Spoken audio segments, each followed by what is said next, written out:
Sir, how did you become so great? How did I become so great? That's a question. Well, I don't know. I personally believe you must have a dream. Say, I must have a dream. I must have a dream. I must continuously acquire knowledge. I must continuously acquire knowledge. Hard work Hard work and perseverance. and perseverance. One should not be afraid of problems. Not afraid of problems. Then you will be successful, okay? ആകാശം പോലെ വിശാലമായ സ്വപ്നം കാണാനും അതിലേക്ക് അഗ്നിച്ചിറകുകളോടെ പറന്നുയരാനും പഠിപ്പിച്ച ഭാരതത്തിൻ്റെ ശ്രേഷ്ഠ ഗുരു Shri APJ Abdul കലാമിൻ്റെ ദർശനങ്ങൾ കടമെടുത്തത് സ്വപ്നം കാണാനും പറന്നുയരാനും നമ്മെപ്പോലെ തന്നെ അവകാശമുള്ള ചില ജീവിതങ്ങൾ നിശബ്ദമായി ഉയർത്തുന്ന ചോദ്യശരത്തിൻ്റെ മുനയേറ്റ വേദനയിലാണ്.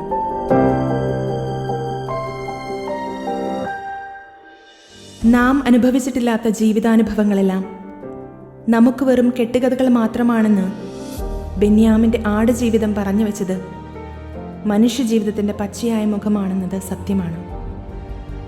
എവിടെയോ എന്നോ നടന്ന സംഭവമെന്ന് അലസമായി ചിന്തിച്ചിരുന്ന എൻഡോസൾഫാൻ ദുരന്തം വാർത്തകളിൽ വല്ലപ്പോഴും വന്നുപോകുന്ന ചില സമരക്കാഴ്ചകളും സംവാദങ്ങളും തർക്കങ്ങളും മാത്രമായിരുന്നു കാസർഗോഡിലെ എൻമകജെ പഞ്ചായത്തിൻ്റെ മണ്ണിലൂടെ നടന്നു തുടങ്ങുന്നതുവരെ.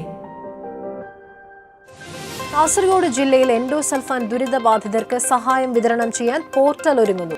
ധനസഹായത്തിന് അർഹരായവരെ കണ്ടെത്താനുള്ള പരിശോധന 3 ആഴ്ചയ്ക്കുള്ളിൽ പൂർത്തിയാക്കും.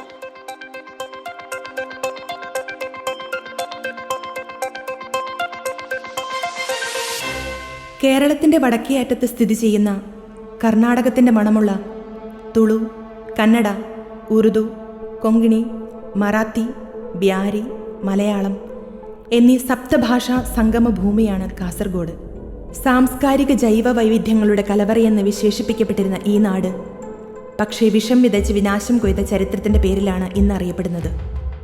1970കളുടെ മധ്യത്തോടെ PCK അഥവാ plantation corporation of Kerala 5000 hectare ഭൂമി വെട്ടിത്തെളിച്ച് കശുവണ്ടിത്തോട്ടങ്ങളാക്കി മാറ്റിയപ്പോൾ നാടിൻ്റെ വികസനം സ്വപ്നം കണ്ട സാധാരണക്കാർ ലാഭക്കൊതിയുടെ അധിക വിളവെടുപ്പിന് വേണ്ടി സർക്കാർ ഉപയോഗിച്ച എൻഡോസൾഫാൻ കീടനാശിനിയുടെ ഇരകളാവുകയായിരുന്നു. 20 വർഷത്തിലേറെ കാസർഗോഡിൻ്റെ ആകാശത്ത് ഹെലികോപ്റ്ററുകൾ എൻഡോസൾഫാൻ വിഷമഴ പെയ്ച്ചു. സർക്കാർ ലാഭം കൊയ്തോ എന്നത് ചോദ്യമാണെങ്കിൽ ഉത്തരങ്ങൾ തെളിവുകളായി ഇന്നും അവശേഷിക്കുന്നത് ഈ നാട്ടിലെ ചില നിർധന കുടുംബങ്ങളിലെ ഇരുട്ടുമുറികളിലും വരാന്തകളിലുമാണ്. അവരിവിടെ ഇഴഞ്ഞു നീന്തിയും നിഷ്കളങ്കമായി ചിരിച്ചും നമ്മെ വെല്ലുവിളിക്കുന്നു. ഇത് ആൻമരിയ, എൻമകജെ പഞ്ചായത്തിലെ സ്വർഗ എന്ന നാടിൻ്റെ പുത്രി. വാർദ്ധക്യത്തിൽ തങ്ങൾക്ക് താങ്ങാകുമെന്ന് കരുതിയ ഏകമകളെ 18ാം വയസ്സിലും ചുമന്നു നടക്കുന്ന ഒരു പിതാവും കൊച്ചുകുഞ്ഞിനെ പോലെ പരിചരിക്കുന്ന ഒരു അമ്മയും. വിങ്ങുന്ന ഹൃദയം മറയ്ക്കാൻ മുഖത്ത് ഒരു പുഞ്ചിരി സൂക്ഷിക്കാൻ അവർ മറന്നിരുന്നില്ല. ഉണ്ടാവുമ്പോൾ തൂക്കക്കുറവുണ്ടായിരുന്നു. അപ്പം അങ്ങനെ പ്രത്യേകിച്ചൊന്നും കണ്ടില്ല. പിന്നെ കഴുത്തുറയ്ക്കാതെ വന്നു. ഒരു 6 മാസമൊക്കെ ആകുമ്പോൾ ഞങ്ങൾക്ക് ശരിക്കും മനസ്സിലായേ. ഒരു 5 വയസ്സൊക്കെ ആകുമ്പോൾ ഒന്ന് ഇരിക്കാനൊക്കെ ഇങ്ങനെ കാല് മടക്കിയേ ഇരിക്കുള്ളൂ. അതേപോലെ വീൽ ചെയറിലൊക്കെ ഇരുത്തി ഇങ്ങനെ ഇരിക്കുള്ളൂ. ഇവർക്ക് ഇതുവരെ ശ്വാസനാളം ഇങ്ങനെ വികസിച്ചിട്ടില്ല ഇതുവരെ. അതാണ് പെട്ടെന്ന് തണുപ്പ് പറ്റൂല, ചൂടധികം പറ്റൂല, കുറേ ബുദ്ധിമുട്ടാണ് അങ്ങനെയൊക്കെ വരുമ്പോൾ. ഉറക്കമില്ല, ഒട്ടും ഉറക്കമില്ല. രാത്രി ഫുള്ള് എണീറ്റ് കിടക്കും, ഒന്നെങ്കിൽ വഴക്കുണ്ടാക്കും. പിന്നെ ഇവർക്ക് ദേഷ്യം വന്നാൽ സ്വയം സൃഷ്ടിക്കുവാന്ന്. അങ്ങനെ കണ്ണൊക്കെ ഇങ്ങനെയായി. എവിടെയും മാറത്തില്ല. നമ്മൾ നിൽക്കുന്ന അവിടെ തന്നെ. ഞാനൊക്കെ വീട്ടിൽ പോയ കാലം മറന്നുപോയി. വാണിനഗറിലെ ഉദയൻ. എൻഡോസൾഫാൻ ദുരന്തക്കാഴ്ചയായി മാധ്യമങ്ങളിൽ പലപ്പോഴും ഉദയൻ പ്രത്യക്ഷപ്പെടാറുണ്ട്. തൻ്റെ 30കളിൽ തന്നെ 50ലേറെ പ്രായം തോന്നിക്കുന്ന, പരസഹായമില്ലാതെ ഒന്നും ചെയ്യാനാവാത്ത വിധം ശരീരം തളർന്നു തുടങ്ങിയിരിക്കുന്ന ഉദയന് ബീഡി തെറുത്ത് നിത്യച്ചെലവ് കഴിക്കുന്ന ഒരു കുടുംബത്തിൻ്റെ ഭാരം മുഴുവൻ ചുമലിലേറ്റി തളർന്ന അമ്മയും ഒരു പെങ്ങളും അനിയനുമാണ് കൂട്ട്. ഇരുകാലുകൾക്കും സ്വാധീനമില്ലാത്ത ശ്വാസതടസ്സവും ഹൃദ്രോഗവും കൂടപ്പിറപ്പായ ഉദയൻ തൻ്റെ ഇഷ്ടദൈവമായ അയ്യപ്പനെ വിളിച്ച് പാടുമ്പോൾ നിറകണ്ണുകളോടെ കേട്ടു നിൽക്കാനേയാകും. അയ്യപ്പ ചാമി ചാരണമയ്യപ്പ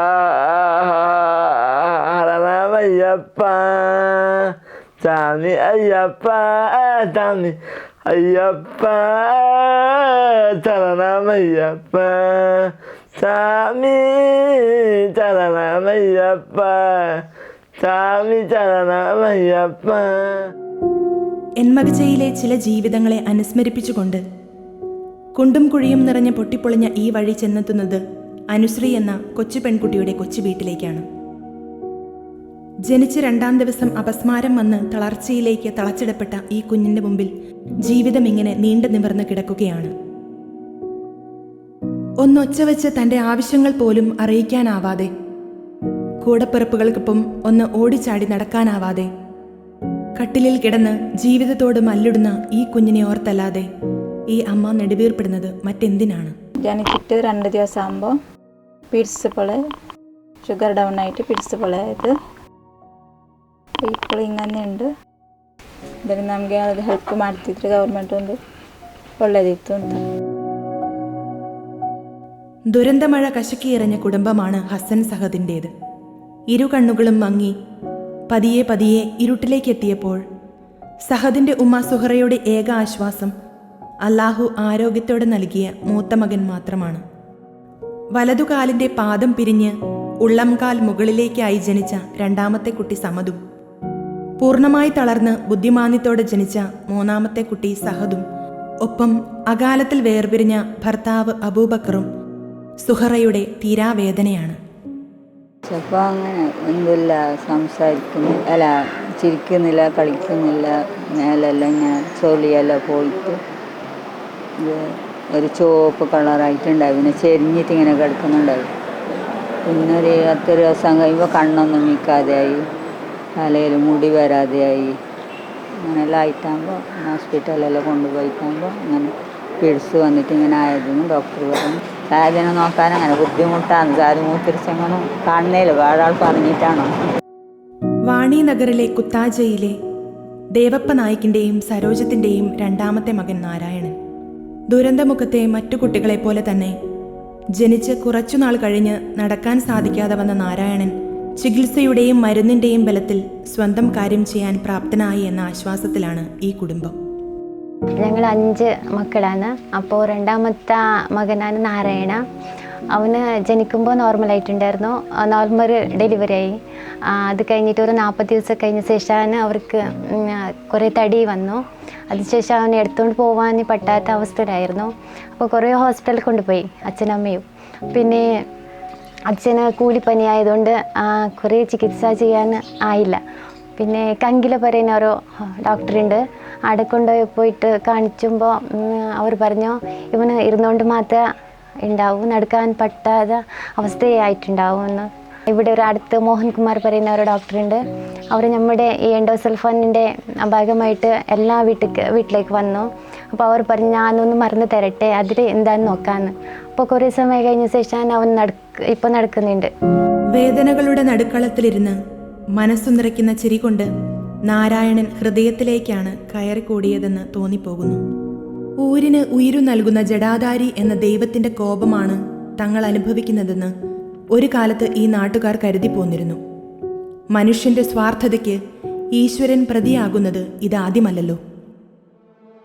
എൻഡോസൾഫാൻ വിഷമഴയുടെ ആദ്യകാലങ്ങളിൽ തന്നെ നാടിൻ്റെ ആവാസ വ്യവസ്ഥയ്ക്ക് സംഭവിച്ച മാറ്റങ്ങൾ ശ്രദ്ധിക്കുകയും സ്വർഗ, വാണിനഗർ പ്രദേശങ്ങളിൽ അസാധാരണമാമിതം അപസ്മാരം, മാനസിക പ്രശ്നങ്ങൾ, ആസ്മ, ബുദ്ധിമാന്ദ്യം, ഗർഭമലസൽ എന്നിവ വർദ്ധിക്കുന്നുവെന്ന് കണ്ടെത്തുകയും ചെയ്ത തദ്ദേശീയരുടെ ജനകീയ ഡോക്ടർ YS മോഹൻകുമാറാണ് എൻഡോസൾഫാനെതിരെ ആദ്യ ശബ്ദമുയരുന്നതിന് നിദാനമായത്. ഒരുപാട് വീടുകളിൽ ക്രോണിക്കായിട്ട് ബെഡ് റിഡൻ ആയിട്ടുള്ളവർ കേസുകൾ, പിന്നെ ക്യാൻസർസ് ഒരു ചെറിയ ലൊക്കാലിറ്റിയിൽ ഹൈ കോൺസെൻട്രേഷനിൽ ഉണ്ട് പറഞ്ഞിട്ട് I was really worried what is the problem. Something is wrong in this, especially along the reverse. ചെറിയ ചെറിയ റിവ്ലെറ്റ്സ് ഉണ്ട്, അതിൻ്റെ സൈഡിലുള്ള അധിക പേർക്ക് പ്രോബ്ലംസാണ്. അപ്പോൾ നമ്മളെ ഫ്രണ്ട് ഷീപഡ് എന്ന് പറഞ്ഞ ഒരു ജേർണലിസ്റ്റ്, അവർ 86 ഇങ്ങനെ എന്തോ ഒരു ചെറിയൊരു ആർട്ടിക്കിൾ എഴുതിയിട്ടുണ്ടായി. ഒരു ഈ പ്ലാന്റേഷൻ്റെ സൈഡിലുള്ള ചെറിയ പോണ്ടിലുള്ള വെള്ളം കുടിച്ചിട്ട് അവിടെ ലോക്കൽ ഒരു കൗ അതിന് ജനിച്ച കുഞ്ഞികൾ 1-2 അംഗവൈകല്യമായിട്ട് ജനിച്ച കൗസ്. അൾട്ടിമേറ്റ്ലി നമ്മൾക്ക് ഇവിടെ ഈ എൻഡോസൾഫാനിൻ്റെ എഗെയിൻസ്റ്റ് ആയിട്ട് ഒരു മൂവ്മെൻറ്റ് തുടങ്ങാൻ ഇവിടെ ഹണി ബീസിന് ഇത് വളരെ മാരകമായിട്ട് highly poisonous for honey bees പറഞ്ഞിട്ട് നമ്മളെ എല്ലാവർക്കും അറിയാം. എത്ര വീട്ടിൽ 30-40 ഹണി കോളനീസ് ഉണ്ടായ എല്ലാവരും അവർ ഈ സ്പ്രേ തുടങ്ങി പിന്നെ എല്ലാവരും ഹണി ബീസ് വൈപ്ഡ് ഔട്ട് ആയിട്ട് പോയി ഇവിടുന്ന്. അപ്പോൾ അവർ പറഞ്ഞ് ഇത് ഹെൽത്തിന് എന്തായെങ്കിലും മാരകമായിട്ട് നിങ്ങൾ കണ്ടെങ്കിൽ മാത്രം നമ്മൾ ഇത് ഹണി ബീസിന് പറഞ്ഞിട്ട് നമ്മൾ സ്പ്രേ നിർത്താണെങ്കിൽ നമ്മൾക്ക് വളരെ ലോസ് ഉണ്ട്, ക്രോപ്പ് ലോസ് ഉണ്ട് പറഞ്ഞിട്ട്. അപ്പോഴാണ് എനിക്ക് സഡൻ ഫ്ലാഷ് ആയത്. ഞാൻ ഇത്ര ദിവസം പറഞ്ഞുകൊണ്ട് ഈ ഹെൽത്ത് ഇഷ്യൂസിന് മെയിൻ റീസൺ എൻഡോസൾഫാൻ ഉണ്ടാവും പറഞ്ഞിട്ട് അപ്പോൾ ഞാൻ പറഞ്ഞു. Then we are very sure that endosulfan is the main culprit here for all these tragedies. അമ്മയെ തല്ലിയാലും ഇരുപക്ഷം പറയുന്ന ചില എൻഡോസൾഫാൻ അനുകൂലികൾ ഉയർത്തുന്ന വാദങ്ങൾ ഞെട്ടലോടെയാണ് കേൾക്കാനാവുക. കീടനാശിനി പ്രയോഗം നടന്ന മറ്റു പ്രദേശങ്ങളിൽ ഇല്ലാത്ത പ്രശ്നങ്ങൾ എന്തുകൊണ്ട് കാസർഗോഡ് മാത്രം? ഉത്തരം ലളിതം. അശാസ്ത്രീയമായ അമിതമായ കീടനാശിനി പ്രയോഗം. ഹെലികോപ്റ്ററിൽ കീടനാശിനി തളിക്കുന്നത് ജനത്തെ മുൻകൂറായി അറിയിക്കുക, ജനവാസ കേന്ദ്രങ്ങളിൽ 3 മീറ്റർ ഉയരത്തിൽ നിന്ന് മാത്രം തളിക്കുക, ഇത്ര ഉയരത്തിൽ ഇന്ന നേരത്ത് കാറ്റില്ലാത്തപ്പോൾ മാത്രം തളിക്കുക, കിണർ, കുളം, ജലാശയങ്ങൾ, തണ്ണീർത്തടങ്ങൾ പോലുള്ള സകല ജലസ്രോതസ്സുകളും മൂടുക എന്നിങ്ങനെയുള്ള നിബന്ധനകൾ PCKയെ സംബന്ധിച്ച് പാലിക്കപ്പെടേണ്ടതായി തോന്നിയതേയില്ല. വിഷം തളിക്കലിൻ്റെ ആദ്യകാലത്തെ പത്രയറിയിപ്പ് എത്രമാത്രം ജനങ്ങളിൽ എത്തിയെന്നതും സമൃദ്ധമായ ജലാശയങ്ങളുള്ള ഒരു നാട്ടിൽ കുട്ടയോ മുറമോ മൂടിയോ വെച്ച് എങ്ങനെ അവയെല്ലാം മൂടിവെക്കാനാകും എന്നതും മറുചോദ്യമാണ്.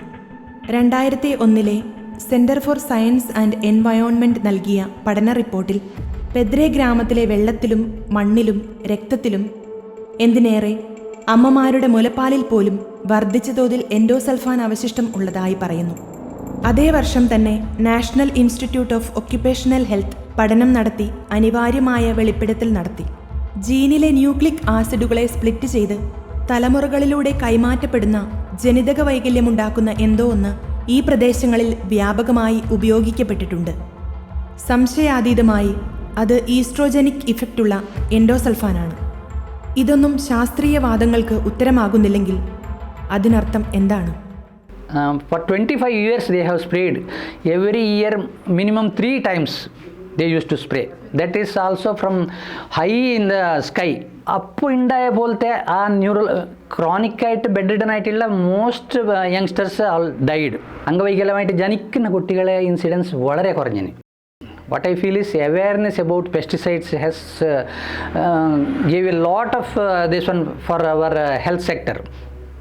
ആൾക്കാർക്ക് മനസ്സിലുണ്ട് ഇത് പോയ്സണസ് പറഞ്ഞാൽ even then for showing are may be they have some hidden agendas. അവർക്ക് ഇത് what we think is for the sake of next generation we have to preserve this earth. 2011 May 13 endosulfan നിരോധിച്ചുകൊണ്ട് supreme കോടതി പറഞ്ഞു, ഓരോ ജീവനും വിലപ്പെട്ടതാണ്. അതെ, സ്വപ്നത്തിലേക്ക് പറക്കാനുള്ള ചിറക് നഷ്ടപ്പെടുത്തിയതിന് ഈ ജീവിതങ്ങൾക്ക് ഉത്തരം കൊടുക്കേണ്ടതാര്? ഇരകളെന്ന് മുദ്രകുത്തി സഹതാപ തരംഗമുയർത്തി മാറ്റി നിർത്തപ്പെടേണ്ടവരല്ല ഇവർ എന്ന് സാമൂഹിക ബോധത്തോടെ തിരിച്ചറിഞ്ഞ ചിലർ സമരമുഖത്തേക്കിറങ്ങിയത് എൻഡോസൾഫാൻ ലിസ്റ്റിൽ പോലും പെടാതെ പോയ നിർധനരുടെ നിസ്സഹായതയിൽ നിന്നാണ്. ആദ്യകാലത്തും ഒന്നുമില്ല, ഇവക്കൊക്കെ ഇപ്പം കിട്ടാൻ ഈ അത്രയും വർഷമായിരുന്നു, 3 വർഷം 4 വർഷമൊക്കെ ആണെന്നേ ಉಳ್ಳು. അതുവരെ ഒന്നും ഉണ്ടായിരുന്നിಲ್ಲ. ಕ್ಯಾಂಪಿಗೆಲ್ಲ ಹೋಗ್ತಾ ಇದ್ದೇವೆ. 2 ಸಲ ಕ್ಯಾಂಪ್ ಆಯಿತು, ಅದರಲ್ಲಿ ಹೋಗಿದ್ದೇವೆ. ಅದರಲ್ಲೂ ಏನು ಸಿಗಲಿಲ್ಲ. ബുദ്ധിമുട്ടാണ്. പിന്നെ കുടുംബത്തിന് ആരെങ്കിലും സഹായിച്ചെങ്കിൽ എത്ര എന്തിനാ മാസത്തിൽ 2000 റുപ്യൻ്റെ അടുത്തായി 1900 റുപ്യ അത്രയല്ല വരും. 5 ലക്ഷം അത് മാത്രം കിട്ടിയത്. പിന്നെ പെൻഷനുണ്ട്. ഇത് ഞങ്ങൾ മരുന്നെടുക്കുന്നത് ഗവൺമെൻറ് അല്ല, പ്രൈവറ്റ് ഹോസ്പിറ്റലിൽ നിന്നാണ്. തുല്യനീതി നിഷേധിക്കുന്ന സർക്കാരിനു മുമ്പിൽ ദയയ്ക്ക് വേണ്ടി കൈനീട്ടേണ്ടി വരുന്ന നിരപരാധികളെ ഓർത്ത് കുറ്റപ്പെടുത്തലുകൾക്കുമപ്പുറം തന്നാലാകുന്നത് ചെയ്യുക എന്ന ലക്ഷ്യത്തോടെ ആരംഭിച്ച നവജീവന പോലുള്ള സ്ഥാപനങ്ങൾ മുന്നോട്ട് വയ്ക്കുന്ന പ്രായോഗിക ദർശനം വളരെ പ്രസക്തമാണ്. പൂമ്പാറ്റയെ പോലെ പാറി നടക്കേണ്ട പ്രായത്തിൽ പുഴുക്കളെ പോലെ ഇഴയാൻ വിധിക്കപ്പെട്ട് ജീവിക്കുന്ന ഒരു ജീവിതങ്ങൾക്കുള്ള മറുപടി കൂടിയാകണം ഈ സമൂഹത്തിന് ഉണ്ടാകേണ്ടത്. ഈ സമൂഹത്തിൽ നിരവധിയായ ആളുകൾ ചോദിക്കുന്നൊരു ചോദ്യമുണ്ട്, ഇത് എൻഡോസൾഫാൻ ബാധിതരല്ല, ഇത് എൻഡോസൾഫാൻ മൂലം സംഭവിച്ചതല്ല, മറ്റു പലതുമാണ് എന്ന്. ഇത് എൻഡോസൾഫാൻ ദുരിതമാണോ മറ്റെന്തെങ്കിലും സംഭവങ്ങളുടേതാണോ എന്ന ചിന്തകൾക്കപ്പുറത്ത് സമൂഹത്തിന് ഇങ്ങനെയുള്ള ആളുകളോട് എന്ത് പ്രതിബദ്ധത നമ്മൾ കാണിക്കുന്നു എന്നുള്ളത് വളരെ പ്രധാനപ്പെട്ട കാര്യമാണ്. കന്നഡ കൂടുതൽ സംസാരിക്കുന്ന മേഖലകളിൽ ജീവിക്കുന്ന ആളുകളുടെ ദൈനംദിനമായ പ്രശ്നങ്ങൾ, പലപ്പോഴും ഗവൺമെൻറ് സ്ഥാപനങ്ങളുമായി അവർക്ക് കാസർഗോഡേക്ക് എത്തിപ്പെടുന്നതിൽ വരുന്ന പ്രായോഗികമായ ബുദ്ധിമുട്ടുകൾ, വിവിധ സർക്കാർ ഉത്തരവുകൾ മലയാളത്തിൽ വരുന്നത് മൂലം കന്നഡ ഭാഷ സംസാരിക്കുന്നവരായി ആളുകൾ നേരിടുന്ന പ്രയാസങ്ങൾ, ഇതെല്ലാം സമൂഹത്തിൻ്റെ വളരെയധികം പ്രത്യേകമായ ശ്രദ്ധ ഇക്കാര്യത്തിലേക്ക് ഉണ്ടാകേണ്ടതുണ്ട്. ഓരോ ദിവസത്തെയും പത്രമാധ്യമങ്ങൾ എൻഡോസൾഫാൻ ദുരിതബാധിതരുടെ മരണങ്ങൾ ഓരോ ദിവസവും വരച്ച് കാണിക്കുമ്പോൾ സർക്കാർ കണക്കിൽ ഓരോ മരണവും ലാഭമായി മാറുന്ന ഒരു കാലഘട്ടമാണ്. കാരണം ആ മരണത്തോടുകൂടി അവർക്ക് കൊടുക്കേണ്ട സഹായങ്ങൾ തീരുകയും സർക്കാരിനൊരു ലാഭമായി മാറുകയും ചെയ്യുന്നു എന്നുള്ളതാണ്. ഈ ദുരിതബാധിതർക്ക് തിരിച്ചു ചോദിക്കാൻ ഒരു ചോദ്യമുണ്ട്. 5 ലക്ഷം രൂപ നിങ്ങൾ തന്നാൽ നിങ്ങളുടെ മക്കളെ ഞങ്ങൾക്ക് തരുമോ? ഞങ്ങളുടെ മക്കൾക്കിട്ടിരിക്കുന്ന വില 5 ലക്ഷം രൂപയാണോ? ഈ നാട്ടിൽ കൊടുക്കുന്ന 1000 രൂപ പെൻഷനാണോ ഞങ്ങളുടെ മക്കൾക്കിട്ടിരിക്കുന്ന വില? 1000 രൂപ പെൻഷൻ തന്നാൽ നിങ്ങളുടെ മക്കളെ ഞങ്ങൾക്ക് തരുമെങ്കിൽ, 5 ലക്ഷം രൂപ തന്നാൽ നിങ്ങളുടെ മക്കളെ ഞങ്ങൾക്ക് തരുമെങ്കിൽ, ഞങ്ങൾ നിങ്ങളോട് പറയുന്നു, ഞങ്ങളുടെ മക്കൾക്ക് ഞങ്ങൾ ഇട്ടിരിക്കുന്ന വില 5 ലക്ഷമോ നിങ്ങൾ തരുന്ന 1000 രൂപയുടെ പെൻഷനോ അല്ല, മറിച്ച് ഞങ്ങളുടെ ജീവിതമാണ്. ഈ നാട്ടിലെ അമ്മമാർ എന്നും പറയുന്ന കാര്യമുണ്ട്, അതെ, ഞങ്ങൾ മരിക്കുന്നതിന് മുൻപ് ഞങ്ങളുടെ മക്കൾ മരിച്ചു പോകണം. ഡോക്ടർ മോഹൻ പറഞ്ഞ് അവസാനിപ്പിച്ചതും സർക്കാർ ഇനി ചെയ്യേണ്ടുന്ന പ്രായോഗിക പരിഹാര കൃത്യങ്ങളെക്കുറിച്ചാണ്. നമ്മൾക്ക് ആവശ്യം എന്തുള്ളത്? മെയിനായിട്ട് ഇൻഫ്രാസ്ട്രക്ചർ. ഇപ്പോൾ ഒരു വീട്ടിലേക്ക് പോകണമെങ്കിൽ ഒരു റോഡ് വേണം, എന്തെങ്കിലും ഒരു എമർജൻസി ഉണ്ടെങ്കിൽ ഒരു വെഹിക്കിൾ വേണമെന്നുണ്ടെങ്കിൽ വീട്ടിലേക്ക് റോഡ് വേണം. അതുപോലെ മറ്റ് ഹൈവേസ്, റോഡ്സ്, ഇത് ശരിയാണ്. അവർക്ക് ടോയ്ലറ്റ് ഉണ്ടെന്ന് നോക്കി, നല്ല ഒരു ഹെൽത്തി ഒരു സാനിറ്ററി ഫെസിലിറ്റീസ് ഉണ്ടെന്ന് നോക്കി, റോഡ്സ് ഉണ്ടെന്ന് നോക്കി വീട് കയറ്റി കൊടുക്കി. പിന്നെ വേണ്ടി നമ്മൾക്ക് ഹെൽത്തിന് വേണ്ടിയിട്ട് നമ്മളിപ്പോൾ ഒരു മെഡിക്കൽ കോളേജ് സാങ്ഷനായിട്ട് ചെറുതായിട്ട് ഒരു പ്രവർത്തനം തുടങ്ങിയിട്ട്, ബട്ട് അതിന് നമ്മൾ കൂടുതൽ ഇമ്പ്രൂവ് ആക്കിയെങ്കിൽ എല്ലാ ആവശ്യങ്ങൾ ഇപ്പോൾ ഒരു മെഡിക്കൽ കോളേജ് പറഞ്ഞെങ്കിൽ ഒരു സൂപ്പർ സ്പെഷ്യാലിറ്റി ഹോസ്പിറ്റൽ, അത് ഈ ഭാഗത്ത് പറഞ്ഞ വലിയൊരു സംഗതിയാണ്. ഇനിയും ഉണങ്ങാത്ത പച്ചമുറിവുകളുടെ നോവ് പോലെ ഈ നാട്ടിലെ കുഞ്ഞുങ്ങൾ അവശേഷിക്കുമ്പോൾ നാളെ എന്ത് എന്ന ചോദ്യമാണ് ഉയരുന്നത്. ഞങ്ങളുടെ നവജീവന എന്ന് പറയുന്ന സ്ഥാപനത്തിൽ വരുന്നതിൽ പല വീടുകളിലും ഒന്നിലധികം കുട്ടികൾ ഈ പല രീതിയിലുള്ള ബുദ്ധിമുട്ടുകൾ അനുഭവിക്കുന്നവരുണ്ട്.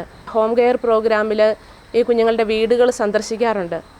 അപ്പോൾ ഒരു വേദനയോടെ പറയുന്നൊരു കാര്യമുണ്ട്, ഞങ്ങളുടെ കാലശേഷം ഈ കുഞ്ഞുങ്ങൾക്ക് ആരുണ്ടെന്ന് ഹൃദയം നുറുക്കുന്ന ചോദ്യം അവർ നമ്മളോട് ചോദിക്കാറുണ്ട്. ചാവേർ സംസ്കാരത്തിൽ നിന്ന് ഫീനിക്സ് സംസ്കാരത്തിലേക്കുള്ള ഒരു ചുവടുമാറ്റമാണ് ആവശ്യം. എന്മകജയിലെ കുഞ്ഞുങ്ങളാരും ആരെയും പഴിക്കുന്നില്ല. വിധിയുടെ ബലിമൃഗങ്ങൾ എന്ന് അവരാരും സ്വയം മുറിവേൽപ്പിക്കുന്നില്ല. അവർക്ക് നഷ്ടപ്പെട്ട ചിറക് നൽകാൻ നമുക്കാകുന്നത് ചെയ്യാൻ മറക്കാതിരിക്കാം. എൻ്റെ സ്വപ്നങ്ങൾക്കൊപ്പം നിൽക്കട്ടെ അവരുടേതും.